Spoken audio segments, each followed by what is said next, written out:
I mean, you were sponsored when you were 5. Yeah. So you probably don't remember, but what was life like for you prior to being sponsored? Do you know much about that? Yes. Some of it, of course, I've forgotten in some ways because it's been many, many years ago. But I still remember because I remember that time being sponsored and how life was, how life became, but also how life has changed many, many years later. Yeah. So paint us a picture. What was life like? Yeah. So as you've heard, I'm Waweru. I'm from Kenya, in Nairobi, which is the capital of Kenya, and I was born in one of the slums there. So when I was young, my grandparents were the ones who were bringing me up, and because they had their own children plus me, and my mom wasn't there, so there used to be a church. There's still a church called Redeemed Gospel Church, which had partnered with Compassion International. So they used to go to the slum, look for kids who are needy, or even some of the kids who are needy went there. So my grandmother took me there, and just because you have to apply and just show, they looked at my profile, of course, came and saw my family, what happened, and finally they took me when I was 5 going to 6 years old, so living in the slum, and that was it.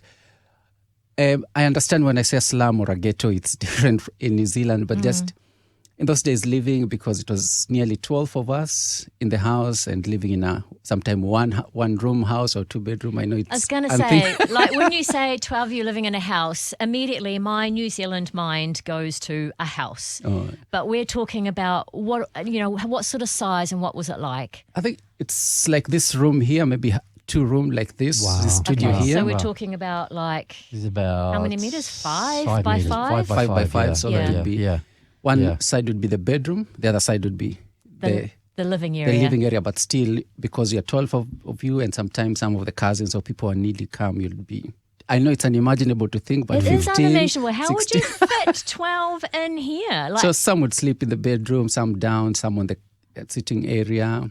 did you have bunk beds? Like, did you? Yes, so we Okay. try to have bunk beds. Okay, so you've been picked up by Compassion, and what was it like those first few weeks? What did you experience that was so different to your life previously? What was it like those first few weeks? I think for me, the assurance, especially growing up in the slum, because you don't have lots of hope because education is not guaranteed, food is not guaranteed, you're not sure. So when they took me in, it meant something as simple that I got uniform and I got shoes, that I could go to school. I don't have to think about books and everything.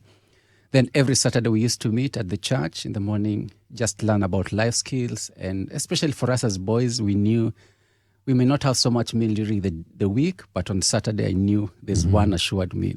I know that's, for me, that was just everything. So there was that hope I can finish my school, I can go to school. So there was a bit of just my mind expanding a bit more and a bit of hope. And just knowing, especially, of course, when you get a sponsor, they write you letters, they send you pictures. So for me, knowing there is someone in America who's sponsoring me, they're telling me about their family, what's going on, where they're going to school. So in a way, it just expands who you are. You're able to see a life beyond where you're living. Yes, the situation is bad, but however, there could be something bigger and better. Wow, that is amazing. So my understanding is that when you get your photo taken to, be on the waiting list, it can be a bit of a wait. So do you know how long you were waiting to be sponsored? Mine maybe around 3 to 6 months. Okay. So that was not long, but also of course, the anxiety because, of course, they couldn't sponsor all the kids in the slums. So some got, some didn't. Yes. And even for me being sponsored, there are others, my siblings or people around my area who couldn't get sponsorship, because there was not enough people. So there was just that difference. And so this is about like not enough people. So what would you say right now to people listening to encourage them to be one of those people? What would you say to them now to say, hey, come on, help sponsor someone? Yeah, if you're listening to us today, I think there is a practical offer which Tear Fund and Compassion are offering you a way to enlarge your family beyond the funnel that you have, and that it's not a fairy tale, it's not something out there. It's when you sponsor a child, it makes a difference. Yeah. One, in they themselves, just even how they look at themselves, the hope they create, but also the family that they come from. And also the community and the people through sponsorship, the place Korogosha, which has really transformed slowly by slowly. There's still a few people, poor people there, but it's practical help. And you're not changing a child's life. Of course, you're changing a child's life, but you're changing the whole world and their whole family. Absolutely. So you talked about the fact that you were chosen to be sponsored, but others weren't. So you must have a bit of an idea as to what life would have been like for you had you not been chosen. Yeah. What would that look like? I think for me it's very practical as it can be, because yes, I live in New Zealand and somehow God has been good to me. But when I go to Kenya, I still have some friends who live in the slum, and I see if I wasn't sponsored, who I could have been. I would be still stuck there.